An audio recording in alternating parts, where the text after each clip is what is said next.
Mesdames, Messieurs, parlons politique. Alors c'est un nouveau format, je me suis rendu compte, comme beaucoup peut-être, que le format des vidéos Instagram, des réels, des TikTok n'était pas suffisant parce qu'il y a quand même des sujets qui sont d'ordre plus ou moins qualitatif, conceptuellement parlant, et il est assez difficile de les évoquer en moins de 10 minutes. Donc c'est pour ça que je propose cette nouvelle façon de faire et qui donc supposera une autre plateforme, et cette plateforme en l'espèce sera YouTube. Alors maintenant, parlons exactement de ce dont il est question pour ceux qui ne me connaîtraient potentiellement pas et pour ceux qui voudraient savoir un petit peu plus qu'est-ce qui m'amène, qu'est-ce qui fait que je suis aujourd'hui devant vous. Eh bien, la cause est assez simple, c'est que je crée un nouveau mouvement politique. Alors pourquoi je crée un nouveau mouvement politique? Parce que je considère que je ne suis pas représenté, qu'il y a des représentants mais qui ne correspondent pas du tout à ma vision de faire de la politique. Et pour cause, cette vision de faire de la politique suppose avant tout des actions, suppose du caractère, suppose de la volonté, suppose de voir grand. Et nous sommes que face à des gens qui fonctionnent par affaire courante, mais je vais y revenir.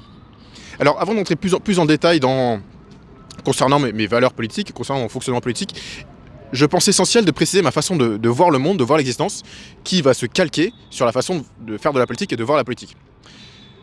Alors ma façon de voir le monde suppose 3 grandes réalités métaphysiques.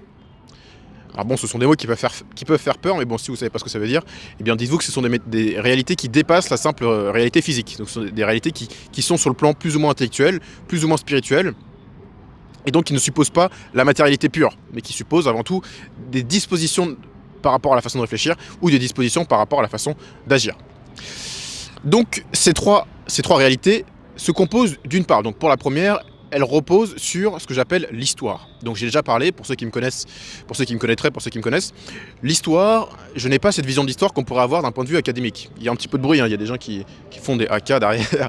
Bref, bon, je n'ai pas cette vision de l'histoire portant sur cette vision académique, visant à voir l'histoire que comme une fin, que comme une finalité, comme quelque chose qui est déjà terminé, et à accepter que les choses sont faites. Autrement dit, l'histoire telle qu'elle fonctionne actuellement et telle qu'elle est enseignée, c'est une histoire qui regarde le passé, c'est une histoire qui voit ce qui a été fait et se lamente sur ce qui a été fait. Moi, mon point de vue de l'histoire est tout à fait différent et tout à fait contraire à cette façon de voir, car je considère que l'histoire ne doit que nous servir pour agir, ne doit que nous servir pour aller vers l'avant, ou aller de l'avant. L'histoire, grosso modo, doit nous permettre de piocher, donc des gens qui ont agi comme nous, des gens qui avaient le même tempérament que nous, des gens qui avaient la même volonté que nous, sur comment ces gens ont agi, sur quels sont les éléments objectifs que ces gens ont utilisés, que ces gens ont employés, pour aller vers l'objectif qu'ils se sont fixés, si l'objectif était le même que le nôtre. Et ainsi seulement, on peut utiliser l'histoire pour s'en servir pour nous. Mais l'histoire ne doit pas nous servir d'auto-flagellation ou d'auto-dépression ou d'éléments qui nous empêchent d'agir. Bien au contraire, l'histoire ne doit qu'être utilisée et tournée vers notre objectif, que vers l'ultime but que l'on se propose. Et c'est pour cette raison que ma vision de l'histoire dépasse la simple vision qui vise à dire que l'histoire est déjà faite, que l'histoire est déjà passée, mais elle vise plutôt à dire que ce qui est passé est passé, l'histoire étant linéaire, ce qui est à venir, et nous c'est notre moment de vivre. Donc il faut accepter que c'est notre moment, d'accepter notre moment de l'histoire, et que ceux qui seront en 2100, 2200 devront regarder avec fierté ce qu'on propose. Donc en 2026, il faut qu'on agisse proportionnellement à notre force, proportionnellement à notre potentiel, proportionnellement à notre puissance. Quand je parle de puissance, je ne parle pas d'un point de vue violence, je parle d'un point de vue potentialité, d'un point de vue réalisation, d'un point de vue potentiel. Et donc, ma vision de l'histoire suppose donc que nous sommes que dans un pan de l'histoire, que nous vivons actuellement dans un moment de l'histoire et que ce moment de l'histoire inspirera les moments du futur. Et il ne faut pas donc ni faire honte à notre moment de l'histoire, à nous-mêmes, ni faire honte à ceux qui nous succéderont, à nos enfants. Comme il ne faut pas non plus faire honte à nos aînés qui nous ont précédés et qui seraient tristes de voir, malheureux, qui seraient en colère de voir comment est-ce qu'on pourrait agir. Bon, à considérer que les valeurs de ces aînés soient les mêmes que les nôtres. Donc c'est ça la première chose à retenir, c'est que l'histoire ne doit que nous servir par rapport à notre potentiel, par rapport au but ultime que l'on se donne, que l'on se propose. L'histoire n'a pas d'autre mission. Et le système éducatif doit être tourné vers cette première acceptation, qui vise à dire que l'histoire n'étant qu'un élément, qu'une réalité passée, elle doit nous permettre d'avancer. Et donc le système éducatif doit rendre opérationnel les élèves pour que ce qui est passé puisse être atteint en mieux, moi c'est ma vision, puisse être atteint en mieux grâce aux éléments du passé. Donc imaginons, et ça va aussi dans le sens de la science, imaginons que des éléments ont été trouvés, et bien il faut suivre cette trouvaille pour avancer encore plus loin, encore plus haut, vers plus de réalisation de notre potentiel. Et à la fin, on atteindra l'excellence de l'humanité, car c'est à mon sens l'un des buts ultimes de la vie. Donc l'histoire, c'est ça qu'il faut retenir. Donc ma première vision, c'est sur celle de l'histoire. La deuxième vision, c'est sur celle du temps. Alors, elle est plus ou moins corrélée à celle de l'histoire, mais elle est un peu plus implicite. Un peu plus, j'ai envie de dire, tirée par les cheveux, mais dans le sens, on s'y attend pas.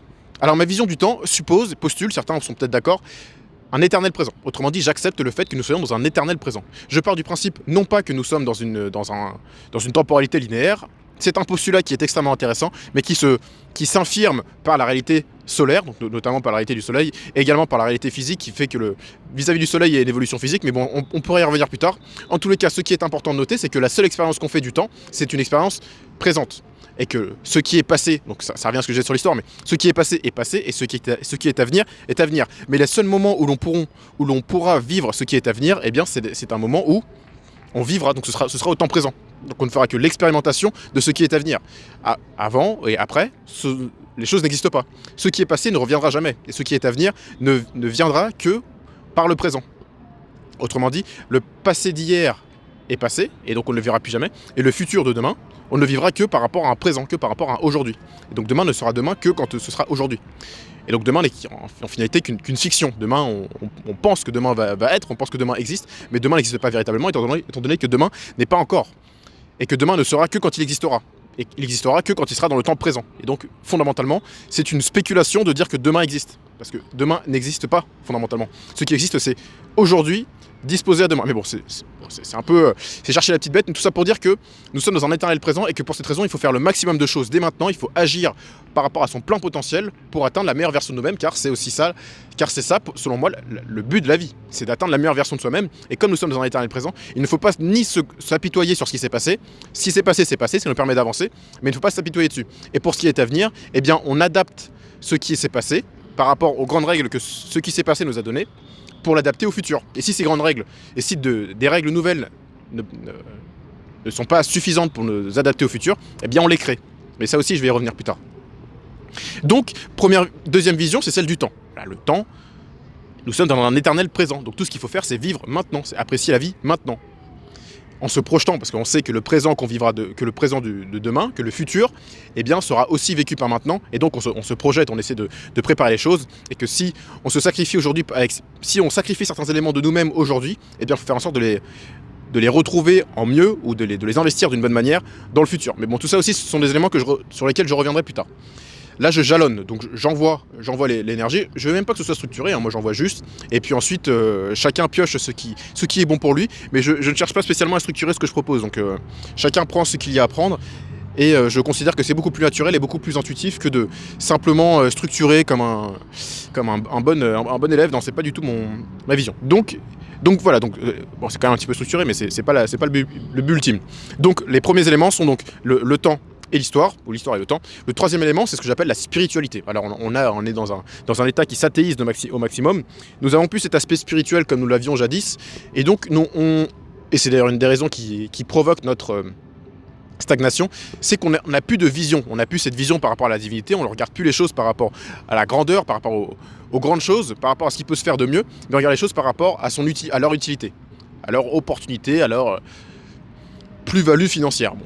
Alors tout ça est assez bas déjà, donc ça montre une vision pratiquement bestiale, parce que ça coupe l'aspect divin de l'humanité, l'aspect spirituel de l'humanité, qui ne s'abaisse pas simplement des considérations d'ordre de subsistance. Et lorsque l'on décide de faire des choses simplement pour sa survie, simplement pour leur utilité, eh bien on vide l'aspect spirituel de l'existence, et donc on annihile l'aspect spirituel de l'existence. Et c'est pour cette raison que je ne suis pas du tout d'accord, parce que je considère que les divinités, qui existent ou qui n'existent pas, mais peu importe, nous permettent de nous tirer vers une direction qui est plus ou moins qui est très favorable pour nous.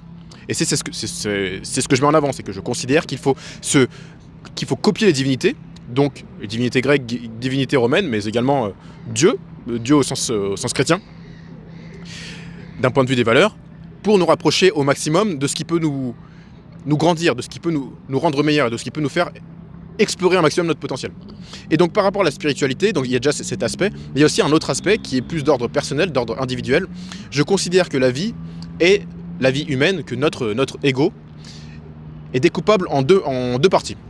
Alors il y a déjà la partie volonté-corps, donc moi je suis de ceux qui considèrent que le corps a une identité propre, a une sociologie propre, a une ethnie propre, a une culture propre, mais que tout ça est résultat est purement accidentel, et que la volonté qui est dans ce corps ne fait qu'animer et ne fait que comprendre le fonctionnement de ce corps. Parce que le corps peut réfléchir par lui-même, la raison fonctionne par elle-même. La raison est explicable d'un point de vue scientifique. Mais l'intuition, la volonté ne sont pas explicables d'un point de vue scientifique. Et donc ces choses montrent qu'il y a deux parties, qu'il y a une partie volonté et une partie corps. Mais ce sont des détails qui peuvent être relevés, perçus beaucoup plus en profondeur pour ceux qui voudraient le voir. Et je pourrais potentiellement mettre toutes mes sources. Mais moi, je veux aller à l'essentiel. Donc c'est pour ça. Donc dites-vous qu'il y a deux parties dans le corps. Il y a une partie qui suppose la volonté et le corps. Et qu'il y a une autre partie qui suppose, donc il y a deux parties dans la vie. Et il y a une autre partie qui suppose les émotions. Il faut comprendre que le corps n'est qu'émotion, que nous vivons que les émotions. Et que ce qui fait que et que ce qui nous fait ressentir, ce sont les circonstances. Et qu'en fait, tout ce qu'on vivra, ce ne sera que des émotions. Il n'y aura que des émotions. Les circonstances ne sont qu'émotions. Tout ce qu'on va ressentir, ce sont des émotions. Tout ce qui se passe, en réalité, se passe à l'intérieur de nous. Ce qui est à l'extérieur n'a que pour mission de nous transmettre quelque chose à l'intérieur, pour nous faire ressentir. Mais la seule réalité qui est, c'est celle qui est en nous. C'est nous qui donnons du sens à tout ce qui est à l'extérieur de nous. Et ça, bon, c'est un aspect spirituel. Donc, spirituellement parlant, je considère que la volonté doit nous... Et celle qui nous tire, c'est ça notre guide d'humain, c'est elle qui nous tire, qui tire le corps vers une direction. C'est elle qui veut comprendre pourquoi, c'est elle qui veut aller plus loin, qui veut aller plus haut, et c'est elle qui nous rend toujours meilleurs. Donc d'un point de vue spirituel, je pars du principe qu'il faut comprendre et qu'il faut accepter cette volonté pour nous tirer toujours plus haut.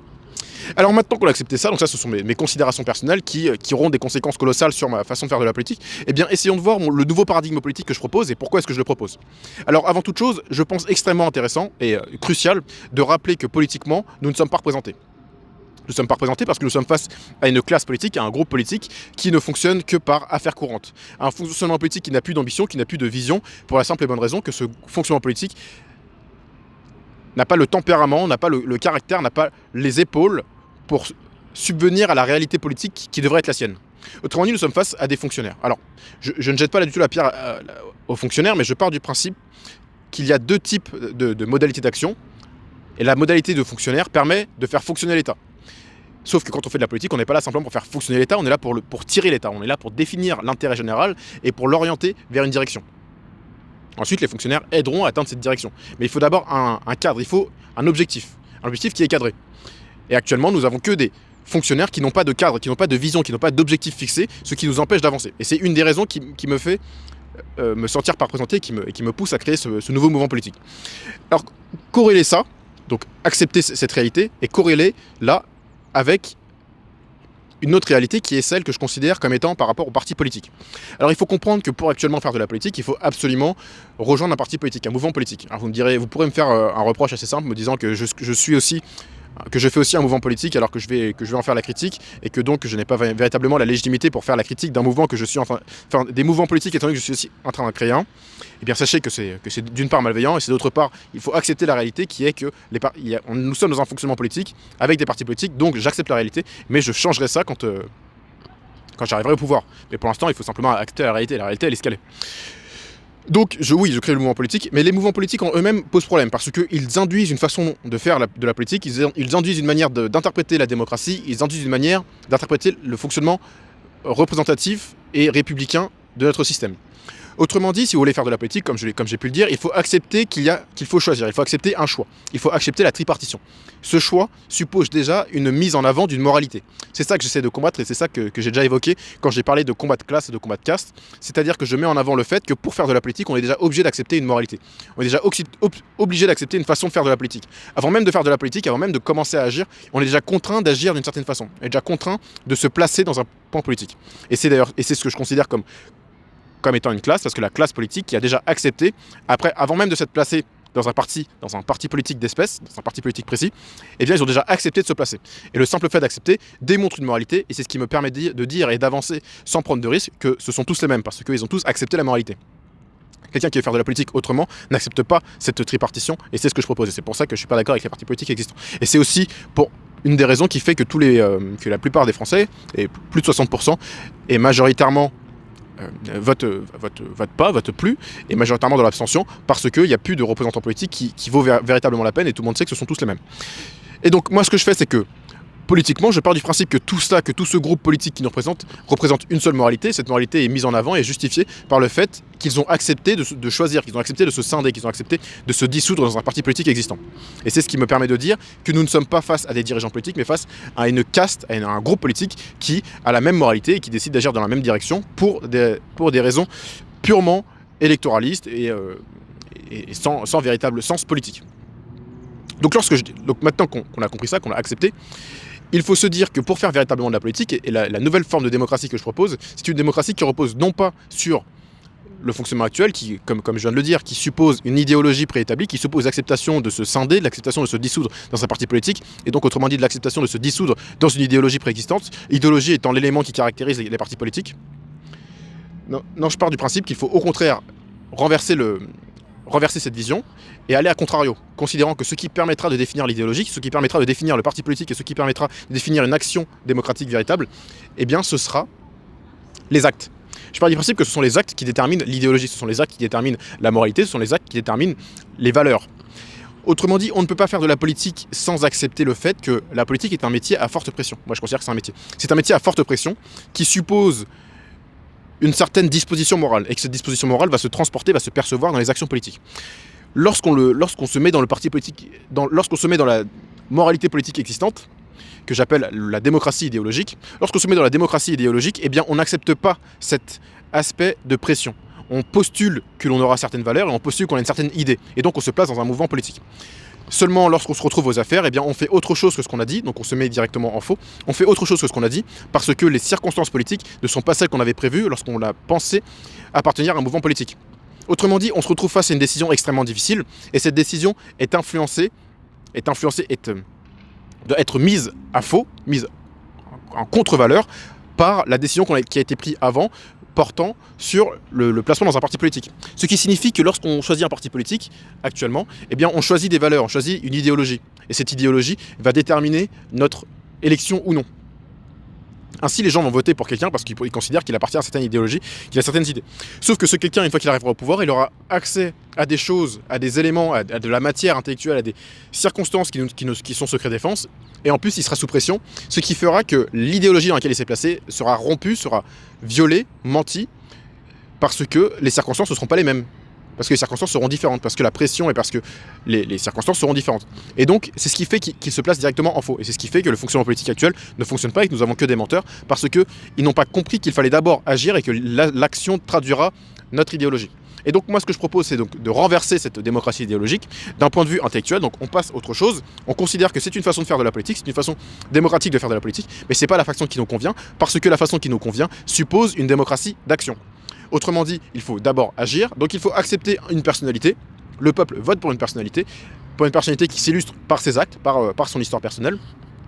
Et après avoir aperçu cette personnalité, le peuple choisira ou non une personnalité ou une autre. Et donc nous aurons véritablement face à des personnalités politiques, à des hommes politiques ou à des femmes politiques qui donneront leur avis véritable. Et avis qu'ils tiendront parce que la moralité et leur histoire traduiront déjà l'action qu'ils auront dans les circonstances politiques, l'action qu'ils auront dans les circonstances de stress et l'action qu'ils auront face à des éléments nouveaux. Donc lorsque je parle de moralité politique, lorsque je parle de nouvelles manières de faire de la politique, il faut bien comprendre que nous sommes face à une façon de faire de la politique qui s'appelle une démocratie idéologique, mais qui ne repose pas sur une véritable démocratie et qui en plus monopolise la façon de faire de la politique alors qu'elle n'est pas véritable, qu'elle n'est pas unique. Et donc il faut renverser cette façon de faire de la politique pour atteindre celle que j'appelle la démocratie d'action, qui suppose des actes et que ces actes traduiront par eux-mêmes une idéologie. Et ce sont les historiens de demain, les politologues de demain qui détermineront l'idéologie, qui détermineront la façon de faire de la politique.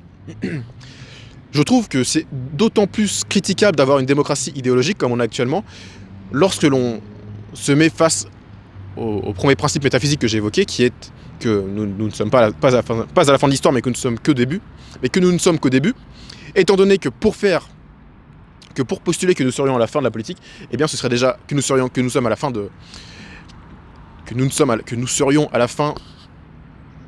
l'histoire, et donc que tous les mouvements politiques soient existants, et ben c'est à la fois extrêmement pédant et aussi extrêmement arrogant, étant donné que nous ne sommes qu'au début de l'histoire, et donc que les mouvements politiques qui existent jusqu'à maintenant sont tous imparfaits, car ils représentent qu'un moment T, qu'un instant T, de faire de la politique. Or, comme l'histoire est linéaire et que tout est devant nous, que l'histoire devant nous, la vie devant nous est à perte de vue, eh bien il faut simplement se laisser porter par d'autres mouvements politiques potentiels qui pourraient être créés, par d'autres façons de faire de la politique potentielle qui pourraient être créées. Et donc nous forcer, nous contraindre dès maintenant à nous placer dans un mouvement politique, supprime cet aspect de réalité, supprime cet aspect d'histoire, supprime cet aspect de potentialité qui nous induirait, qui nous permettrait d'agir autrement que par la simple action politique préétablie. Autrement dit, pour agir en politique, eh bien, il ne faut pas postuler que toutes les convictions politiques sont déjà nées, mais il faut postuler que d'autres peuvent être nées, et que l'histoire a cette mission de permettre à chacun de faire naître sa propre vision politique. Et la vision politique qui sera majoritaire, la plus pertinente, eh bien, ce sera celle qui triomphera. Mais les visions politiques actuelles ne sont pas du tout parfaites, ne sont pas les seules, ne déterminent pas l'unicité, l'intégralité des façons politiques à naître. Alors maintenant qu'on a dit ça, et donc on a évoqué le fait que les partis politiques n'étaient pas les bons, et que politiquement, c'était pas les bons. Alors, bon, peut-être qu'on peut parler un petit peu de l'écologie. Bon, c'est une notion qui vient de façon assez récurrente. Et cette notion, bon, cette notion est extrêmement intéressante parce qu'elle met en avant vraiment elle met véritablement en avant la façon de voir l'histoire. Je trouve que l'écologie est l'élément le plus essentiel, le plus parfait pour nous permettre de voir comment fonctionne l'histoire actuellement. Comment fonctionne la vision de l'histoire, comment fonctionne le raisonnement politique dans sa généralité, dans sa globalité. En fin de compte, tout le monde part du principe que maintenant, que l'écologie, que le climat est en train d'évoluer et que, grosso modo, la vie ne sera plus aussi facile qu'elle a pu l'être pour nos aînés, eh bien, il faudrait agir différemment et donc se restreindre et donc agir de cette façon. Bon. Alors, se restreindre, pourquoi pas ? Tout dépend des circonstances, mais le plus intéressant à noter, c'est qu'au lieu d'avoir cette vision qui vise à adapter l'existence, adapter le monde, à le comprendre et donc à le modifier, comme c'est ça le but humain, c'est de modifier le monde pour mieux le comprendre et pour mieux le dompter, eh bien on est dans cette vision d'accepter que le monde se défende et de se laisser mourir. Non, c'est pas du tout ma conviction. Moi je pense que l'écologie est une réalité qu'il faut prendre en compte, mais qu'il ne faut pas pour autant s'empêcher de vivre et s'arrêter de vivre. Non, les choses sont ce qu'elles sont. Il y a un réchauffement climatique et donc nous, ce qu'il faut qu'on fasse, c'est comprendre, rationaliser pourquoi est-ce que les réchauffements climatiques, certes, mais surtout essayer d'anticiper les défauts potentiels, les risques potentiels qui pourraient être engendrés par cette écologie. Et donc ne pas partir du principe qu'il faut arrêter de vivre, ne pas partir du principe qu'il faut se restreindre, alors qu'il pourrait simplement être développer une façon intellectuelle de régler les problèmes écologiques, et donc de s'en sortir. Ils vont dire oui, mais l'évolution, la montée des eaux... Oui, monter des eaux d'un côté, et de l'autre côté, il y a des sécheresses. Donc on peut largement essayer de trouver un moyen, un système qui nous permettrait de déplacer l'un vers l'autre, ou... Enfin, il y a des possibilités, donc arrêtez de faire semblant. Donc ça, ce sont les premiers points. Donc maintenant, pour essayer de comprendre plus en profondeur, parce que maintenant tout ça a été dit, j'ai pu faire le constat grosso modo du fait que je me sentais plus représenté, que je me sens plus représenté parce que nous avons un fonctionnement politique qui repose sur une moralité, et que cette moralité est par essence mauvaise parce qu'elle suppose une certaine façon de faire de la politique, une certaine façon d'interpréter la démocratie. Et bien maintenant qu'on a vu ça, eh bien essayons de voir plus en détail autre chose. Alors j'ai déjà un petit peu parlé aussi de la grandeur, et ce que je trouve extrêmement intéressant, donc j'ai quelques lignes, ce que je trouve extrêmement intéressant, c'est que la grandeur est un de mes qualificatifs. C'est ce qui me qualifie le mieux, politiquement parlant. Je pars du principe que la politique doit avant tout être un repère, que la politique doit être un phare, que la politique doit être un soleil qui guide le peuple, qui le fait sortir de son brouillard de sa propre existence. La politique doit être l'élément le plus fort, le plus lumineux, pour que chacun puisse se repérer. En ce sens, la politique doit être le modèle de toutes les actions. Le modèle des actions morales, le modèle des actions intellectuelles, le modèle des actions économiques, de toutes les actions. Les actions visant la justice, de toutes les actions. Ainsi, toute la politique doit être tournée vers cette idée, cet aspect de modèle, cette acceptation qu'elle est un modèle. Actuellement, et tout le monde le sait, la politique est tout sauf un modèle. Pour que la politique redevienne un modèle, il faut qu'elle suive la grandeur, il faut qu'elle suive ce qui se fait de mieux, il faut qu'elle suive le monumental pour aller dans la bonne direction, pour aller vers ce qui se fait de mieux, pour aller vers le classique, vers l'indémodable. Nous sommes, comme je l'ai dit, nous sommes dans un statu quo actuellement, nous sommes face à des politiciens qui sont dans une politique d'affaires courantes, et donc pour cette raison, nous n'avançons pas. Et pour cette raison, il n'y a pas de repère, et pour cette raison, il y a aussi du communautarisme qui se crée, parce que les gens n'ont pas de modèle. Il n'y a pas de modèle uniforme, il n'y a pas de modèle impartial. Il y a simplement des groupes, des champs de force qui se combattent sur des idées de merde, mais aucun champ de force véritable. Et donc, partir d'une politique de grandeur permet d'aller plus loin, d'aller plus haut, de voir beaucoup plus fort et de permettre à chacun de se repérer par rapport au même et unique modèle. Et c'est ça la véritable démocratie, c'est de permettre à chacun d'atteindre par son travail le modèle ultime et le modèle qui est présenté pour le fonctionnement politique. Ainsi, d'un point de vue architectural, il faut faire que du monumental pour montrer véritablement la puissance du peuple. Et donc par exemple pour le tribunal du 17e qui a été construit il n'y a pas longtemps, nous avons pu voir à quel point il ressemblait à un centre commercial. Et bien pour ça, il faut partir du principe que c'est par essence mauvais, parce que ça représente la moralité des affaires courantes, et donc c'est à jeter à la poubelle. Et donc il faut faire autre chose, et moi si j'avais été aux affaires, j'aurais fait un monument du style de la grandeur, partant du postulat de ce filtre qui aurait été un Parthénon. J'aurais fait un Parthénon parce qu'en plus, ça a une valeur symbolique. Il y a des juges, il y a des avocats, il y a des magistrats qui sanctionnent et qui déchoient de leur liberté des malfrats. Et donc c'est extrêmement important d'avoir quelque chose qui est à la hauteur de ce qu'ils font. Parce que spirituellement, c'est pas rien de déchoir quelqu'un de sa liberté. Et donc c'est pour ça qu'il faut respecter la grandeur. Deuxièmement, la grandeur. Bon, deuxièmement, il y a une autre réalité qui est un petit peu éloignée, mais qui correspond toutefois à ce que je pourrais penser. C'est ce que j'appelle la moralité, enfin la simple considération de l'action. Autrement dit, tout le monde le sait, nous sommes responsables de ce qu'on est et innocents de ce qu'on fait. Non, nous sommes responsables de ce qu'on est et innocents de ce qu'on fait. Non, nous sommes responsables de ce qu'on fait et innocents de ce qu'on est. Et donc, pour cette raison, il faut faire en sorte de punir que les actions. Et c'est d'ailleurs tout ce sur quoi fonctionne notre droit pénal. Mais il faut avant tout faire en sorte de punir que les actions, que les attitudes, que les comportements. Le droit pénal ne suppose pas de punir les gens par rapport à ce qu'ils sont. Et donc toutes les idéologies qui supposent qu'il faut punir les gens par rapport à ce qu'ils sont, qu'il faut les sanctionner parce qu'ils sont ici, parce qu'ils sont ci ou ça, parce qu'ils sont religieux ou parce qu'ils ne le sont pas, parce qu'ils sont pauvres ou parce qu'ils ne le sont pas, eh bien ce sont des idéologies qui sont à proscrire, qui sont à punir et qui sont à ne même pas calculer, qu'il faut mépriser. Il faut mépriser. Donc ce qu'il faut punir, c'est avant tout une attitude qui est objectivement mauvaise, qui est objectivement dégradante et qui viole un intérêt. Mais c'est tout le droit pénal.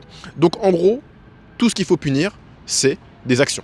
Ce sont les actions qui sont punies, et quand on les punit durement. Mais il faut être sûr, avant de les punir, d'avoir donné à chacun les possibilités de réagir autrement que par la simple sanction, autrement que par la simple violation, que par la simple infraction. Parce que c'est si facile de dire à des gens et de les punir pour leur action, mais en parallèle de ne pas leur avoir laissé les moyens de se défendre d'une autre façon. Parce que ça aussi c'est un débat, mais comme je vous ai dit, je viens de la Provence, je viens de la Beauce, je sais pas si je l'ai dit, je viens de la Beauce, et en Beauce, lorsque j'y étais, il n'y avait aucun service public, il n'y avait aucune possibilité de sortir de sa misère, et tout ce qu'il y avait pour nous, c'était rien du tout. Voilà, on était seuls, livrés à nous-mêmes, avec 2 ou 3 amis, il n'y avait aucune voie de salut. C'est la même réalité dans les banlieues, où il n'y a aucune voie de salut autre que eux, ils ont la drogue à disposition, d'ailleurs en province aussi il y a la drogue, mais ils ont des éléments immoraux qui leur permettent de sortir de leur malheur, mais ce sont des éléments fictifs, passagers, éphémères, qui n'ont que pour mission de les restreindre. Et donc de ce point de vue-ci, il faut faire en sorte de d'abord donner à chacun les moyens, de donner à chacun sa chance, parce que dans le système actuel français, nous n'avons pas notre chance, il y a des gens qui n'ont pas leur chance. Là, le système ne fonctionne pas par rapport à la chance, il fonctionne par rapport à des diplômes, par rapport à un statut, et pas par rapport à ce que chacun veut faire. Et donc vous obtenez un diplôme, et après par rapport à ce diplôme, vous obtiendrez un métier, mais les gens ne veulent pas faire le métier, ils veulent simplement autre chose. Et bref, donc ce qu'il faut faire, c'est donner à chacun sa chance pour que chacun puisse, dans les circonstances qui sont les siennes, agir de la meilleure des façons. Et s'il agit mal, et ben là, il faut faire fonctionner le droit pénal et le sanctionner durement, très durement. Et de ce point de vue-ci, moi, je suis pour la peine de mort, parce que je considère que, bon, d'une part, Badinter nous a fait une fois de plus sa morale, mais surtout qu'il y a des gens qui méritent, par le désordre qu'ils causent, par le mal qu'ils font, subir à la société, de mourir. C'est une réalité pour tous les plus gros criminels de France. Tout le monde s'est rendu compte que les criminels de France, eh bien, ils corrompaient les fonctionnaires, ils corrompaient la jeunesse en les payant, en leur mettant des contrats de hitman sur la tête d'autres gens, ce qui font que ces jeunes de moins de 18 ans pourrissent leur vie, qu'ils vont raser une épicerie dans le coin pour atteindre un ennemi pour une guerre de gang. Bref, tout ça est pathétique. Donc les plus gros criminels, il faut les descendre, c'est tout. Il faut faire en sorte que la société agisse, donc avec quelque chose de très carré, avec des règles de peine de mort qui fonctionnent très bien, mais il faut pas laisser ça faire, parce que ça provoque plus de mal de les garder en vie, même si ça peut sembler être beaucoup plus moral, mais ça ne l'est pas, parce que la réalité est qu'ils causent plus de décès par leur existence que sans. Donc c'est triste à dire, mais c'est une réalité. Donc moi je suis pour être tolérant, mais pas stupide. Voilà. Et la tolérance qui vise à dire qu'il faut laisser le criminel en vie parce que le criminel peut nous aider, bah c'est avant tout une erreur et c'est une bêtise. Donc il faut aussi comprendre que comme je viens de la Beauce et donc que je viens de la province et que je suis arrivé à Paris pour faire mes études, eh bien je n'ai pas du tout la même vision du peuple que pourraient l'avoir d'autres gens. Non, mais je suis avant tout pour défendre le peuple. Je ne suis pas pour une aristocratie. Donc en fait, certains pourraient le penser que je suis un bourgeois. Voilà, c'est quelque chose qui m'a déjà été dit, que je serais un bourgeois ou je ne sais quoi. Absolument pas. Je vous ai dit, je viens du peuple. Je suis un plébéien, voilà, un plébéien qui a réussi. Et arrivant en haut, eh bien, je veux aider ceux qui sont en bas à réussir. Parce que c'est ça la vie. Donc c'est pour ça que je fais aussi de la politique. C'est parce que je considère qu'il ne faut pas simplement se laisser hypnotisé par le pouvoir. Moi j'ai toujours voulu défendre la justice et c'est pour ça que je serai un mouvement qui s'appelle Justice, mais surtout parce que c'est ça qui est chose qui est utile. Donc bref, donc tout ça pour dire que je suis un plébéien et que je ne suis pas du tout un bourgeois, mais donc je suis pour avant tout défendre le peuple. Moi, c'est un parti populaire, c'est un parti qui se veut pour le peuple, mais qui ne s'inscrit dans aucun autre parti existant, parce que comme je l'ai dit, les partis existants fonctionnent par une moralité qui est acceptée, une moralité qui est postulée, et par une idéologie que je refuse, parce que tous veulent simplement se distinguer des uns des autres, et je trouve ça assez ridicule. Moi, je considère que nous ne faisons qu'un, et que ceux qui considèrent le contraire, eh ben, ne votez pas pour moi, mais moi, je considère que nous ne faisons qu'un, et qu'il ne faut pas se distinguer sur les éléments aussi pathétiques que ceux que nous n'aurions pas choisis. Il faut se distinguer que sur les éléments objectifs, sur les éléments extérieurs, et ces éléments extérieurs traduiront par eux-mêmes la qualité de la personne, mais ce ne sont pas les éléments qui ne dépendent pas de lui qu'il faut punir. Et de même, il faut être sûr, avant de punir les éléments extérieurs, que toutes les chances ont été données à la personne, et que ces éléments extérieurs ne font pas que traduire un mépris du service public, parce que c'est aussi ça une réalité. Parce que c'est aussi un pan que, là je parle vraiment sans plan, je pars sans rien du tout, enfin sans structure, je parle par rapport à ce que je pense et aux idées que j'ai pu avoir. C'est aussi une réalité qu'on vise à oublier, c'est que l'insécurité qu'il y a en France et tout ce qui est d'affaires courantes et toutes les problématiques qu'on peut évoquer, notamment avec le pouvoir d'achat et le fait que les Français se retrouvent majoritairement à partir du 15 du mois dans le rouge, ce sont des réalités qui peuvent être réglées en 2-3 mouvements. Donc on pourrait être tenté de dire que ce que je propose est tout à fait déconnecté, mais c'est pas du tout déconnecté, étant donné que la réalité veut que si on agit, que si on voulait agir de manière à aider le peuple, et bien tout ça se ferait en 2-3 mouvements. Si on veut mettre un terme à l'insécurité, et bien ça se fait. Tout est possible. Si on le fait pas, c'est qu'il y a un choix politique derrière. Et c'est aussi de ce point de vue-ci que je dis que l'action comme l'abstention traduisent l'intention. C'est parce que si les choses ne sont pas faites, c'est parce les choses ne veulent pas être réglées. C'est parce que ceux qui nous dirigent ne veulent pas que les choses soient réglées. Parce qu'il y a un intérêt derrière. Parce qu'il y a un intérêt électoral. Quand il y a de l'insécurité, eh bien, ça crée de la peur. Et donc c'est beaucoup plus simple d'ensuite capitaliser sur cette peur pour essayer d'aider la population. Donc oui, moi je pars du principe que toutes ces problématiques qui sont d'ordre d'actualité, eh bien, sont réglables. Enfin, elles sont réglables, elles sont solutionnables. En 2-3 mouvements, on règle tout. C'est pour ça que je parle de quelque chose qui va beaucoup plus loin, qui va beaucoup plus haut, parce que tout ça est réglé en 2-3 mouvements. Il suffit de le vouloir pour que tout soit réglé. Si c'est pas réglé, c'est parce qu'ils ne veulent pas. Et s'ils ne veulent pas, c'est pour des raisons de moralité, et j'ai déjà dit, cette moralité est bien opposée à celle que je propose. Donc, je pense que je vais appeler cette vidéo le monologue. Bon, je jalonne un petit peu dans les grandes lignes. Et je fais une petite pause. Non, je vais pas faire de pause. Tu sais quoi, je vais faire une ligne droite. Ça fait combien de temps? Ça fait déjà 30 minutes. Ça fait déjà 30 minutes que je déblatère. Bon, alors les filtres, j'ai déjà dit plusieurs fois, mais il faut, parmi les filtres, moi je fonctionne par décision. Donc avant tout, donc pour les filtres, et vous avez dû le comprendre, moi je fonctionne avant tout par des filtres. C'est-à-dire que mon fonctionnement personnel et mon fonctionnement politique sera filtré par des prémices, par des médiations auxquelles que j'ai pu apercevoir, que j'ai pu comprendre par une introspection. Tout le monde fonctionne comme ça, on a tous des valeurs, on a tous des filtres qui sont plus ou moins forts par rapport aux actions qu'on doit prendre, par rapport aux décisions qui sont les nôtres, mais auxquelles on n'a pas forcément accès, parce qu'il faut s'introspecter pour les comprendre, pour les avoir face à nous. Et moi, j'ai fait le travail, j'ai fait la mission, je me suis introspecté, donc j'ai mes réponses. Mais tout le monde n'a pas nécessairement les réponses. Donc moi, les filtres qui s'appliquent à moi, et les filtres que je trouve essentiels, bien déjà, donc il y a le filtre de grandeur, vous avez compris, il y a le filtre de justice. Je parle du principe qu'il faut de l'impartialité, qu'il faut de l'objectivité, et que punir les gens sur des éléments qu'ils n'ont pas choisis, eh bien, ça revient à ce que je disais, mais c'est injuste. Donc il faut une impartialité dans les choix. Dans les traitements des individus. Mais il faut il y aura nécessairement une partialité dans les choix parce que je vise un objectif ultime qui est celui de la grandeur, celui de l'ambition, celui de la volonté populaire qui triomphe. Et donc il y aura nécessairement une partialité dans les choix qui amèneront directement vers cette mission. Mais ces choix ne violeront pas les autres choix, et notamment les choix portant la justice, le respect de l'impartialité dans les relations interpersonnelles. Donc, autre filtre, c'est le filtre du respect. Je pars du principe que chacun a son petit périmètre qu'il faut respecter. On a tous notre petite zone de confort et il ne faut pas aller plus loin que cette zone de confort. On a notre respect et il ne faut pas violer ce respect. Chacun est dans sa zone. Il ne faut pas violer la zone de chacun. Donc, on présume que les gens sont... Moi, en tout cas, c'est comme ça que je fonctionne. Je présume que les gens sont neutres. Donc, ils peuvent être gentils comme méchants, mais je présume une neutralité. Mais en fonction des actions, eh bien, je déterminerai si elles le sont ou non. Mais moi, je présume une neutralité. Ce qui signifie que je ne présume pas que quelqu'un est bon ou mauvais. Et donc ça revient à ce que je disais par tout à l'heure, mais c'est que l'impartialité, l'objectivité veut que ce sont seulement les actions qui déterminent si quelqu'un est bon ou mauvais. C'est le cas. Ensuite, la radicalité, donc c'est un autre de mes filtres. La radicalité suppose de se donner les moyens de son ambition. Voilà. Donc pour moi, la radicalité, c'est aller au bout de sa moralité, au bout des actions, au bout de sa théorie. Bien entendu, étant donné que cette théorie respecte la légalité, la licéité, mais il faut aller au bout de sa théorie. Et au bout de ce qu'on pense. Et au bout pour se donner tous les moyens de son ambition. Et donc, la radicalité, c'est le travail bien fait. C'est pas... on a beaucoup tendance à considérer que la radicalité, c'est une forme de racisme ou de je ne sais quoi. Mais absolument pas. Si c'est du racisme, c'est du racisme. Si c'est de l'antisémitisme, c'est de l'antisémitisme. Si c'est de l'islamophobie, c'est de l'islamophobie. Mais ce n'est pas de la radicalité. Non, la radicalité suppose d'être entier dans ses idées. Donc quelqu'un qui est entier dans ses idées, qui sont, si elles sont bonnes, eh bien c'est bien. Si elles sont pas bonnes, eh bien il faut le condamner. Et donc il faut le combattre proportionnellement. Et donc il faut le combattre également avec radicalité, parce que lui n'aura pas de pitié à mettre en avant ses idées, donc il faut le combattre avec radicalité, parce qu'il faut être sûr de mettre un terme à ces propos honteux, si c'est le cas du racisme, antisémitisme et islamophobie. Donc oui, donc moi je pars du principe que la radicalité est un de mes filtres que j'impose, car il faut du travail bien fait, c'est tout, il faut aller à la racine des choses. C'est ça qui est bon aussi, c'est de faire du bon boulot, du bon travail. Ensuite, l'intelligence, donc c'est un autre de mes filtres. Je pars du principe qu'il faut avant tout penser, qu'il faut avant tout organiser, qu'il faut avant tout peser les éléments qui sont face à nous pour être sûr de faire la meilleure décision. Et je suis également pour une symbolisation permanente. Donc ça rentre dans la... Enfin permanente, en tout cas pour une symbolisation qui suppose de véritablement placer en des objets une réalité, de placer en des objets une façon de coller une idée.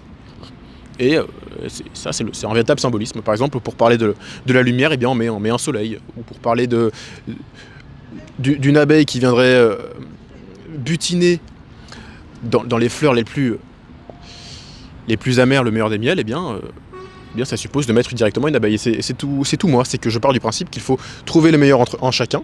Même si en apparence, ça peut être mauvais en apparence, eh bien, il faut essayer d'aller voir derrière, essayer de creuser derrière, s'il y a du bon, et si du miel peut être tiré de cette apparence. C'est vraiment tout. C'est exactement ce sur quoi repose ma vision. Et de même pour ma cravate qui est violette, je sais pas si on la voit bien. Le violet suppose un mélange équilibré entre le bleu et le rouge. Le bleu, vous le savez tous, représente l'intelligence, la sagesse, et le rouge représente l'impulsivité. Moi, je pars du principe qu'il faut un équilibre des deux pour faire de la politique, et qu'une bonne action suppose autant de l'intelligence, autant de l'impulsivité, autant de l'action, autant de mise en mouvement. De même, un autre de mes filtres, c'est celui que j'appelle la beauté. Donc il faut du beau, c'est très proche du grand, mais il faut du beau. Ça respecte les règles géométriques, les règles démocratiques pour faire en sorte que ce soit beau. Ensuite, il y a la clarté. Donc il faut un filtre de clarté. Il faut que les choses soient saines, il faut que les choses soient évidentes, que ça aille à l'esprit. On a tendance à considérer que les choses complexes, ce sont des gens intelligents qui peuvent faire les choses complexes. Non, les gens intelligents peuvent faire les choses simples. Et plus c'est complexe, plus ça montre à quel point la personne n'a pas compris ce dont on parle. Quelque chose de simple et de clair, ça saute aux yeux, c'est évident. Et en ce sens, les décisions politiques qui sont toujours plus complexes, les fonctionnements politiques qui sont toujours plus technocrates, toujours plus techniques, ne font qu'illustrer à quel point ils ne savent pas ce dont ils parlent. Parce que s'ils savaient véritablement ce dont ils parlaient, eh bien, nous ne ferions pas face à des situations qui sont toujours plus complexes. Il faut que les choses sautent aux yeux, il faut que ce soit évident, il faut que ce soit très clair. Et la clarté suppose une interprétation, suppose l'intelligence, suppose de bien peser. C'est un filtre que je trouve essentiel parce que c'est aussi démocratique, parce que ça permet l'accessibilité. Plus c'est clair, plus c'est simple, et plus tout le monde peut y accéder. Et en ce sens, on a tendance à considérer que nous sommes dans un système démocratique, mais on ne permet pas à chacun d'avoir accès à toutes les choses. En fait, les gens n'ont pas accès. Et de même, on pourrait considérer que c'est simpliste de dire ça, mais la complexité, quand elle est dit en des termes simples, ce n'est pas simpliste, c'est simplement une complexité qui dit en des termes simples. Et ne confondez pas tous, s'il vous plaît. Alors ensuite, il faut du classique, donc voilà, faire en sorte que les choses soient ce qu'elles sont. Donc c'est viser l'éternité, hein. Le classique ça respecte les règles mathématiques, les règles de l'univers, et qui sont que ça ne vieillit jamais. Donc il ne faut pas on n'est pas dans des modes, on ne va pas se mettre dans une mode passagère. Non, on vise le classique, on vise quelque chose qui n'atteindra pas l'éphémère. Ah, puis après, bon, il y en a d'autres, mais je ne vais pas rentrer dans toutes. En tous les cas, après il y a tous les principes que je considère comme étant les principes politiques qui sont essentiels, mais qui me sont pas personnels, mais qui sont essentiels à la démocratie en elle-même. Alors ces principes sont le solutionnisme. Avant tout, la politique doit servir de solution, doit apporter des solutions aux problèmes qui sont face à la société, et donc elle va apporter les meilleures solutions. Donc c'est pour ça que la politique est avant tout solutionniste. D'un point de vue de généalogie, eh bien la politique est née, à mon sens, et ça va à l'encontre de la pensée des contractualistes, mais je considère que la politique est née simplement après une constatation récurrente des problèmes. Et constatation de l'impossibilité de les régler par l'individu seul. En gros, les gens vivaient comme en troupe, comme des meutes, et vivaient en groupe, et donc ils ont décidé de se mettre d'accord, de mettre entre les mains d'une seule personne qui avait la capacité, qui était sage très souvent parce qu'elle avait déjà vécu le problème, de mettre entre ses mains la possibilité de solutionner le problème. Parce qu'elle avait potentiellement déjà vécu, donc c'était une personne âgée, ou parce qu'intellectuellement elle avait réussi à en déterminer la solution. Et cette personne a obtenu toute la logistique nécessaire, c'est ce qu'on appelle la politique, donc en lui donnant toute la logistique nécessaire, donc en lui disant qu'en agissant comme ça, tu pourras agir comme ça, comme ça, comme ça, et bien par cette logistique, elle a obtenu le grade politique, et c'est ainsi qu'est née la politique, par une solution des problèmes. Ensuite, il y a le pragmatisme, évidemment. Le pragmatisme suppose une acceptation de ce que sont les choses, et ne pas se mettre de voile sur les yeux. Les choses sont ce qu'elles sont, donc nous sommes dans un pays extrêmement intelligent et très fort, mais un peu trop organisé, ce qui signifie que tous ceux qui ne sont pas dans l'organisation se retrouvent hors du système, et le fait d'être hors du système les empêche d'être profitables au système, et ça devient des gens qui posent problème au système parce que le système ne leur a pas donné leur chance. Donc ça revient aussi à ce que je disais par rapport au fait d'avoir sa chance, mais la surorganisation est une qualité, mais c'est aussi un défaut parce que ceux qui ne sont pas dedans, n'ont pas la possibilité d'agir autrement. Donc ce qu'il faut, c'est accepter notre potentiel, accepter qu'il y a des gens qui doivent être organisés, qui doivent être extrêmement cadrés, mais qu'il y en a d'autres qui ne doivent pas l'être. Parce qu'ils fonctionnent avant tout par l'instinct, par l'intuition. Et ces gens-là, il ne faut pas les mettre de côté, mais il faut faire en sorte d'élargir, de créer un système plus large, plus vaste, qui pourra épouser toutes les différences de gens qui fonctionnent par l'instinct. Et ainsi de faire en sorte de diriger leur action vers le but ultime qu'on se propose. Donc ça, c'est le pragmatisme. Et ensuite, il faut aussi accepter nos différences. Là, nous ne sommes tous pas d'accord, nous sommes tous différents. Et c'est ça aussi un élément de la vie, de l'existence, c'est de comprendre, c'est d'accepter que nous sommes tous différents. Voilà, nous sommes tous différents, tous des qualités différentes, nous avons des niveaux de revenus différents, des volontés différentes, des personnalités différentes, des apparences différentes, des religions différentes, des cultures différentes. Et il faut faire en sorte de tirer vers une objectivité. L'objectivité, c'est la France, qui nous permet non pas de gommer, mais de superposer les deux différences, de superposer à la fois les différences qui vous caractérisent d'un point de vue personnel, mais également l'objectivité qui vous permet de vous raccrocher à la réalité qui nous qualifie tous. Et ensuite, évidemment, le pragmatisme suppose une fin et une excellente organisation des moyens pour atteindre cette fin. Et donc, voilà, ça c'est le pragmatisme au sens le plus classique, c'est de faire en sorte de tourner tous les moyens vers la fin ultime qu'on se propose. Il y a également le principe que j'appelle d'évolutoire, qui est un mot pompeux, qui vient de la procédure civile, mais qui signifie grosso modo de faire en sorte de garder une partie de l'ancien pour le nouveau. En fait, on part du principe que les choses évoluent au fil du temps, mais que parmi les choses qui évoluent, des fois, il y a des éléments qui, dans leur existence personnelle, dans leur existence historique, sont plus ou moins bonnes en fonction du moment où on les fait. Et donc, il faut autant prendre les éléments au début, et donc l'améliorer au fur et à mesure, en gardant les premiers éléments, en les améliorant encore, et encore, et encore. Et c'est le principe d'évolutoire, qui est une forme de conservatisme, qui suppose de conserver l'ancien pour l'améliorer vers ce qui est mieux, ce qui est bon. Ensuite, j'ai parlé du temps, j'ai parlé d'organiser, Ah oui, il y a aussi cet aspect de valeur qui est extrêmement intéressant et de culture. La culture, je pars du principe qu'il faut faire tout son possible pour exprimer un maximum sa culture. Il ne faut pas avoir peur d'être grand remplacé ou je sais pas quelle connerie, considérant que si on est bon, on n'a aucune raison d'avoir peur. Et pour les valeurs, je pars du principe qu'on a très souvent tendance, et ça a été un petit peu le cas pour les années collège, je me souviens du petit gros qui était insulté parce qu'il était petit et gros.